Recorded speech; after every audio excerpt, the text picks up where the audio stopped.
Hello and welcome to Cuesta Sports Monthly, an in-depth look at Cuesta athletics. I'm your host, Peter Schuler, and today it's basketball on Cuesta Sports Monthly. We'll also get some time to look at some other sports, but right now we have our two women's basketball players, Kinzie Amer and Fiona Durham. Welcome. You guys are coming down to the end of the season here. How are you guys feeling about the year? You know, I know it's been ups and downs. You've had a smaller team this year. What's it been like? Let's start with Fiona. You know, you've been through here last year. You went to the playoffs last year. So. Yeah, it's been good. It's definitely been a kind of up and down year. I think that we've fought a lot of adversity, but we've also gotten through a lot of adversity, and we're coming up on the high side of it now, and it's a little later in the season, but I think next year they're going to have a really strong team, and they're going to really go far with the base that we set this year, even though the outcome wasn't the best. I think that there's a lot of building blocks set this year. I mean, you guys are still doing pretty well overall this season. What it was like as a sophomore coming in last year at the playoffs? Did you kind of take a leadership role, or how does that carry on year after year? So I was the only returner this year, and so I had to take a very big leadership role. We had two really great players last year, Reese and Bella, who were very strong leaders on the stat sheet and on the court, and so I kind of took over that role this year, and I really tried to have the impact that they had on me, and I think that with a younger and smaller team, it really was a lot of my role, and I feel like I did a great job kind of showing them the ropes of everything, and yeah. Well, Kinzie seems to agree that you did a great job. So Kinzie, what's it like? Your first year here at Cuesta, coming up here. Yes. You know, you're only a year behind Fiona. Right. You guys played against each other in high school, right? So our whole life. Yeah. So what's it like? Kind of like now she's your buddy. Yeah. Now she's your captain. Actually, the whole team almost is like a bunch of people that are local. So it was definitely interesting, you know, coming from being rivals to being teammates. Yeah. It's actually really cool. But did it take a couple days? You kind of give the little side eye. And say, no. I was a little nervous at first, but as soon as I met Fiona at my visit, it all got over, and we were best buddies. So yeah. Now, you know, you guys are both about the same height, right? Yeah. Okay, so, but you play a kind of more of a stretch guard. Is that? She's our 1-5. It's complicated. You seem to be all over. Yeah. Where do you fit in? Or are you just some sort of anomaly that just happens? Yeah, I mean, if you would have told me that I was this position beginning of the year, I wouldn't have believed you, honestly. But it just came down to we lost a couple guards and people had to step up. And I really like to pass, and Coach knows that. So he started kind of playing me a lot in the front court when we get pressed. So yeah, I just kind of play both. But you know, when they announce me, I'm announced as the center. But yeah, you still see me taking up the ball sometimes. She's our point guard center. Yeah. There you go. Point center. Yeah, really. Now, one of the things that you got an opportunity to last year was go to the playoffs. And that what did that experience do for you, and how did that make you kind of a leader here? Yeah. You were a leader by default because you had to be. Yes. But you're the only one who knew what was going on besides some coaches. Yeah. But what was kind of that experience? What did that do for you as a player? I think that last year we had very strong people on our team, and I sat back in kind of a role, and I was in high school, I had a bigger role, and last year I didn't have as much of a role, and going to playoffs showed me kind of how much competition's out there and how big the field of everyone playing really is, and it really kind of gave me the confidence to just kind of leave it all on the court no matter what, and knowing that you don't really know how many games you have left. And so last year for Reese and Bella, we didn't know what they were going to do after, and so kind of playing for them almost, and then it kind of gave me the want to play really hard, and then this season I kind of that was the motto, just leave it all on the court kind of. Okay, so Kinzie and the rest of them are now playing for you. Well. What is your plan for next year? I am looking to play somewhere at the 4-year level. I'm talking to a few schools, and I'm pretty sure I might be going and playing basketball in Connecticut, at Division III in Connecticut, which is really exciting. Okay. And I'm looking to keep playing because I only have so many years left, and why not kind of keep going? It's been a back and forth decision, but I really think I need to keep playing while I still can because it's a very big opportunity. If it's given to me, why not take it? Even if it's a walkout or something? Yeah. You know, we have another coach here on campus who is knows some stuff about Connecticut basketball. Really? Yeah. Oh, yeah. So he's our next guest coming up. So maybe we'll stick around. Maybe I'll chat with him. There you go. Coach Barber was in Connecticut for a few years. Oh my gosh, that's cool. I didn't know that. That's where he went to college. Oh wow. So after community college. So we'll we're good.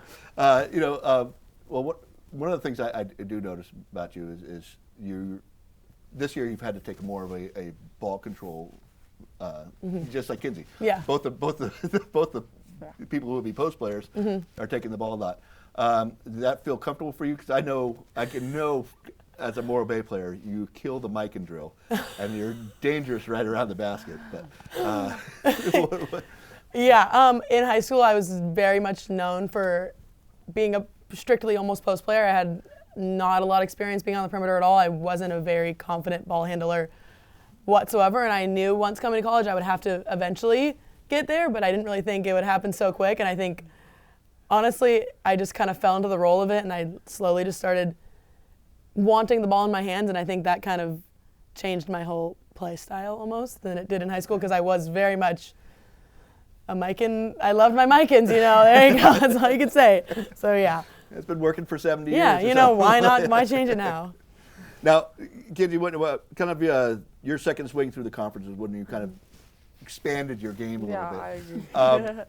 What was it kind of? How the level of play where you just felt like you could come in right away and play, or you just kind of grew into that, or how?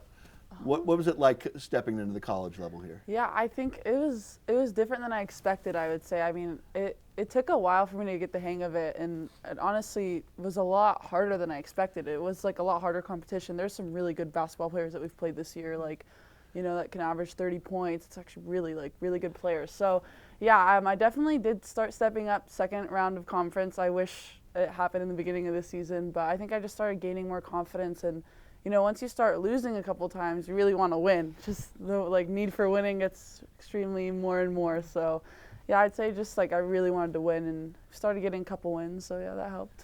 Yeah. Yeah, was it kind of tough down the stretch when you guys kind of ran down players a little bit? Yeah, we kind of lost, I think, a total of 8 girls. Yeah. And so we lost from the start of season until now, and so almost 3 weeks ago we lost our last girl. So it's been a very much up and down roll, but the core who stayed together, I think we're really finding our group, and they're gonna be really, really good next year. I'm really excited to watch. Are you gonna miss that a little bit? Yeah. If you were a freshman this year, it'd be like, oh, I got my whole group. I'm a little jealous of them that they have such a great group coming back, but I can't wait to watch. I'm excited. That'll be fun. So one other thing is kind of the nice thing about, and I don't know if you guys would ever want to do it, but you played for Tim Kramer. Yes, I did. Yeah. You played for Alex Engel. Yes. Both Cuesta College players. I'm just kind of curious. Is there are different eras. Tim played in the era before. Yeah. I think he played here when I was a student, and then and then Alex was a little bit later. But what was it kind of like? What you guys kind of got a feel? What did they say about coming to Cuesta?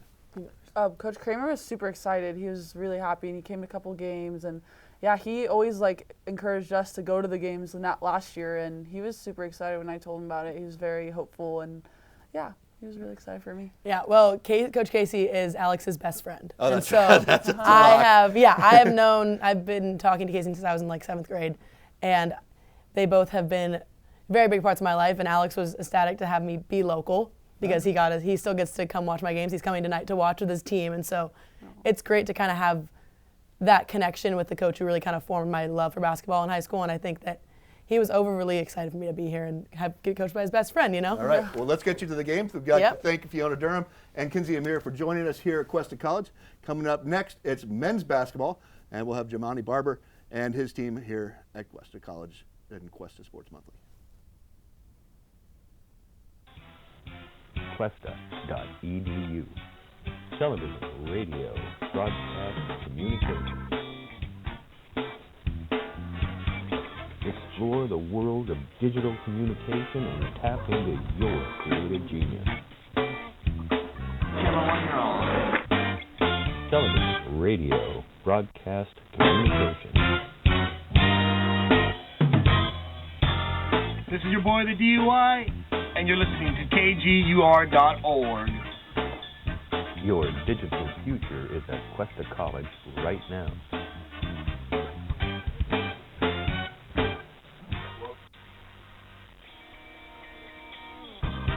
Log on to Cuesta.edu now for enrollment dates and class information.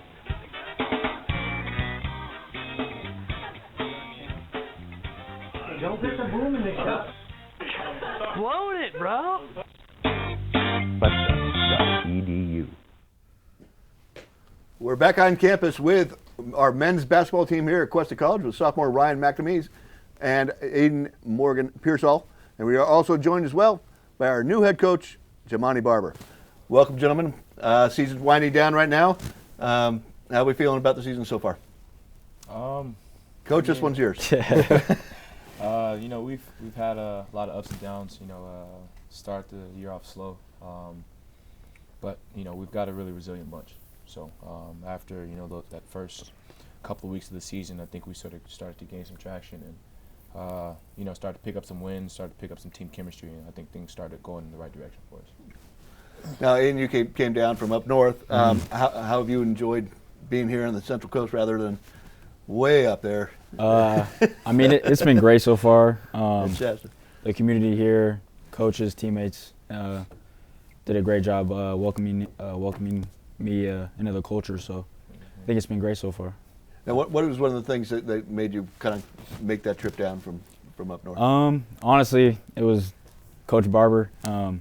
He kind of gave me an opportunity that I couldn't refuse, and I didn't get a lot of opportunities from any other schools, so I kind of jumped on it when he reached out to me.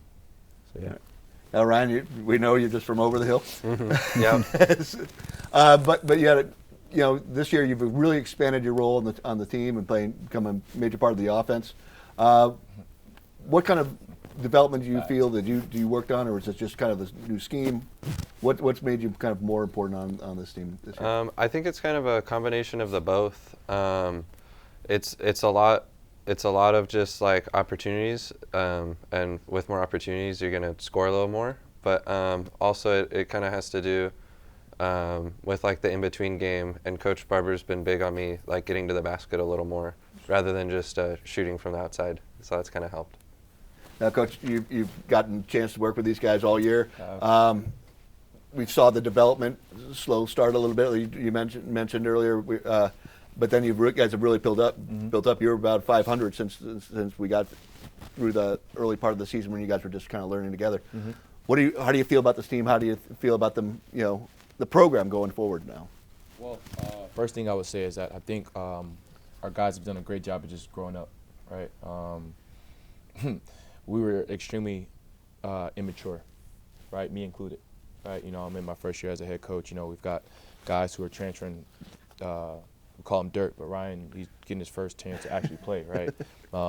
Aiden didn't play for a year, right? So, I think these guys did a really good job of like just growing up and like learning from what it is that I wanted them to do in the beginning of the year, right? Going forward, these guys have gotten so much better than what they were in the beginning of the year. We spend a lot of time doing skill work. We spend a lot of time in the weight room. We spend a lot of time watching film. So I think it's really the little things, right? Like everybody can, run on the floor and play basketball, right? But it's the little things. These guys spend a lot of time outside of the basketball court of putting in work, right? Especially with these two, being 4.0 students, right? Like it's just everything. The grades, the weight room, the film, the development is something that we want to focus on off the floor. But I don't know, man. I'm super excited. Well, as these two guys, they'll know.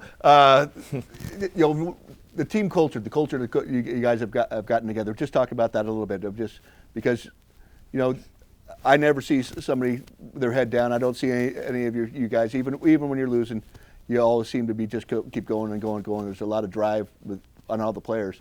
I just want to see tell me about the players, how it works with you guys, that team culture. I feel like we're just like what Coach said, we're a resilient bunch of just guys that first we came in trying to play basketball, and then we kind of just formed this brotherhood through the sport. So I feel like this is kind of a thing we kind of built together, and then just from there it's been great. It's gone better, so yeah. Yeah, I think, Coach and I are both products of community college, and you guys are now too.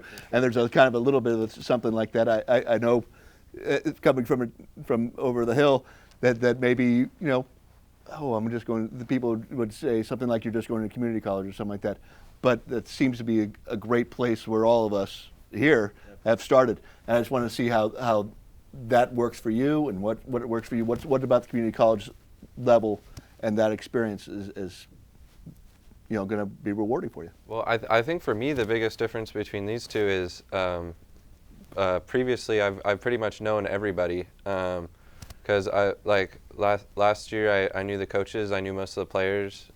This year the only other local guy is Corbin, so obviously I know Corbin. We live over the hill together, so we drive here every day. But I think it's a lot of just like it doesn't really matter where you end up going, but it just has worked out great.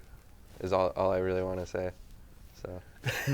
Well, I kind of have a little follow-up question because it's kind of interesting to me. I don't go to many of the games, but all your games. I mean, I go to the home games, but I don't go to all the games. But I see the stat sheets and stuff like that. Last year, a lot of the players, when Coach ended his career, and that was a tough part, and we won't get into that too much. But a lot of the players realized that they didn't know what was going to happen, and they left. Yeah. A lot of those players are playing at other schools in the conference. I was just wondering, you guys have done so well and brought, kept this team together and kept it making it competitive. What was it like when you saw those guys and some of them were sitting on the bench and you're out there being Dirk? Our version of. So what was it like when they got to see you do that, and what was it like just seeing those guys, and what kind of like did you have conversations with them? I'm just kind of. Oh yeah, I mean last year we had a really tight knit group, but obviously after the season was over, everybody got a little anxious, I guess, and kind of jumped ship. But I mean we had conversations and everything, and a lot of our players went to LA Pierce. And they end up on the bench, and I end up playing. So it's kind of nice, but Should have talked to me. yeah, Did you do a little talking out there, brother? a little bit, but nothing too far. We had dinner afterwards, and everything's great. But yeah. All right. Well, we're glad you stayed. I think we're all glad you stayed here. Now, you started your coaching kind of up in the Gold or up in the Bay Area. Sure. You went out to Connecticut to finish your basketball career. Yep. Just give us a expansive view of the coast to coast basketball. What's it like the basketball over in Connecticut? Yeah. And compared to East Bay. Significantly different, right? I was actually just talking to one of my players a couple of days ago, right? I think there are certain environments where chaos is the norm, and then certain environments where it's very calm. I think where I'm from in Oakland, California, I think it's a lot of chaos, right? And then in Connecticut, on the East Coast, they still have a lot of really good basketball, but it's sort of calm. So it's just two completely different types of basketball. I won't say one is better than the other. Was there an adjustment you had to make when you got there? Yeah, just you get a chance to see the different seasons, right? You have to shovel your driveway before you go to the gym, right?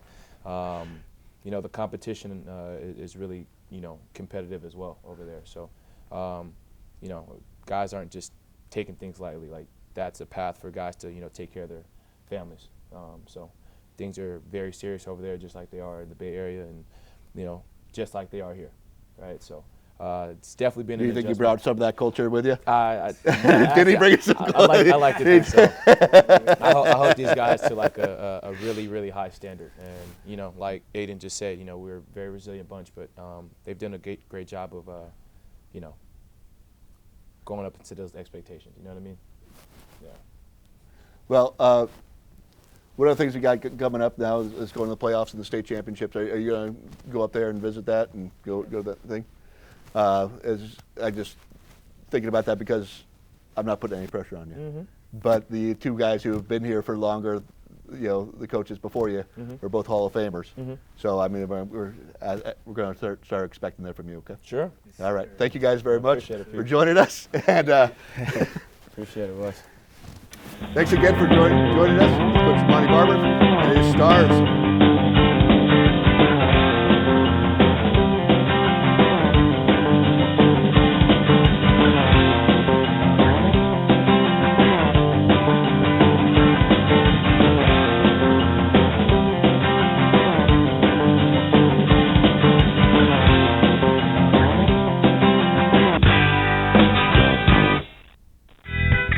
program is produced by Cuesta Broadcasting. Start your radio, TV, and film career at Cuesta College. Welcome back to Cuesta Sports Monthly, and we are into the spring sports with softball. Joining us today, we're accompanied by catcher Brielle Burt and outfielder and other things, Cierra Cloud. So welcome Cierra and welcome Brielle to Cuesta Sports Monthly. Season's getting down, getting right into the middle of conference right now. How are you guys feeling about the season going? I think it's gonna start going pretty well here. We haven't started conference yet. We're still in preseason, but we started low numbers this year, but we're really getting it going, I think. Yeah, we talked about that a little bit earlier in the show with basketball being a little bit low also, but what do you attribute to that? Are kids not coming out or just?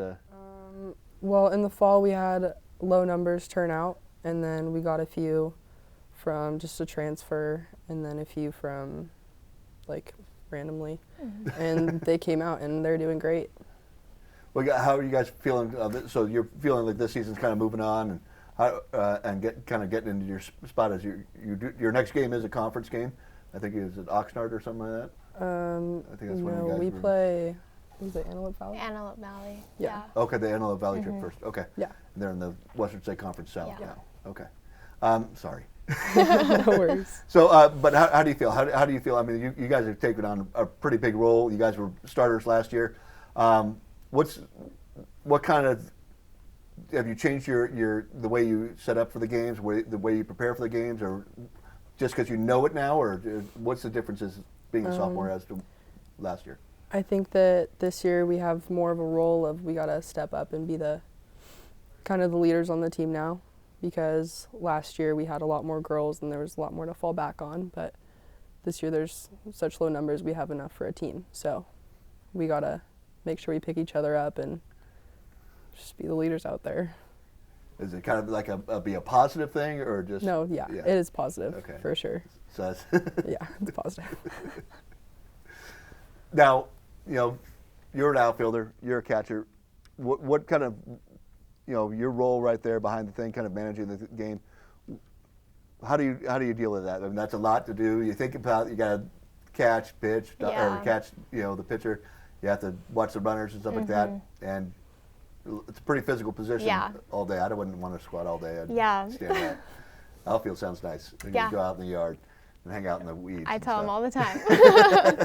So what kind of got you into catching, and what do you really like about it? Because there's got to be something you like about it. Yeah. My mom was a catcher her whole life. She played at Poly. So it's genetic. So yeah, Okay. It is genetic, 100%.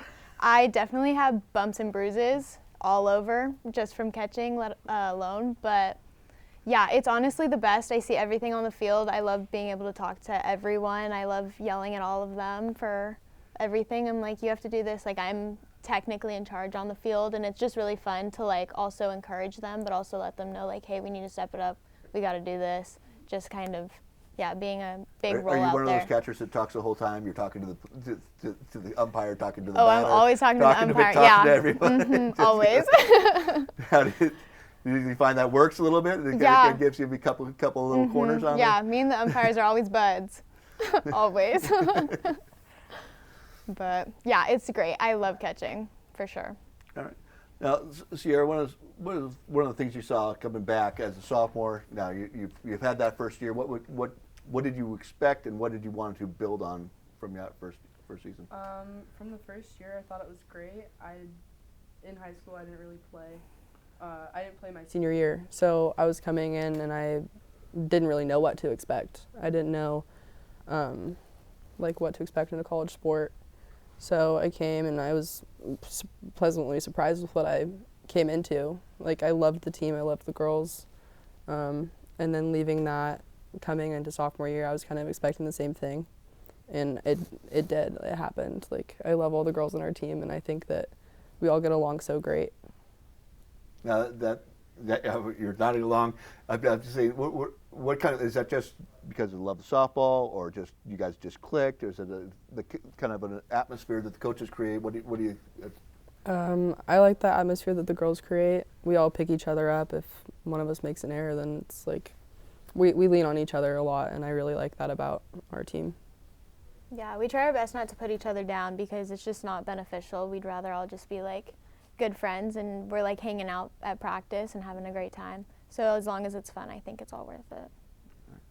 Now, you came up to Cuesta. Your brother had already been here. Yeah. So, talk a little bit about that experience. Just was that? Did you feel, like, hey, he had a good time here and he's doing well? Or? My brother's been a big inspiration to me my whole life. Okay. He's played baseball his whole life, amongst other sports, but he's stuck with baseball. And he came to Cuesta, and he loved it, and now he's at Lewis Clark State in Idaho. He's pitching, and he's doing really, really great, senior season. And, yeah, he's always been inspiring to me, so why not follow in his footsteps? Well, I enjoyed having Jackson here, too. Yeah. He's a great guy. Now, where would you want to go? I mean, but I think both of you guys are kind of looking up towards the Pacific Northwest again after this season. Is that what your plan is? I want to go play somewhere next year. Okay. I do. That's the plan right now. Not really sure as where that is right now, but I'm looking and searching. This will be the end of the road for me after this season. Yeah, and then I'm just going to transfer to a 4-year and get my degrees. All right. What are you going to major in, do you think? Speech language pathology. All right. Mm-hmm. All right.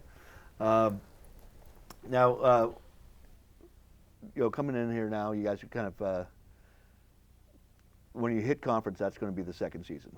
You guys are kind of hovering around 500 or so this year. But do you think you guys have the potential to get in the top 2 or 3 in conference? Is that kind of your goal? Have you guys talked about that as a team? Yeah.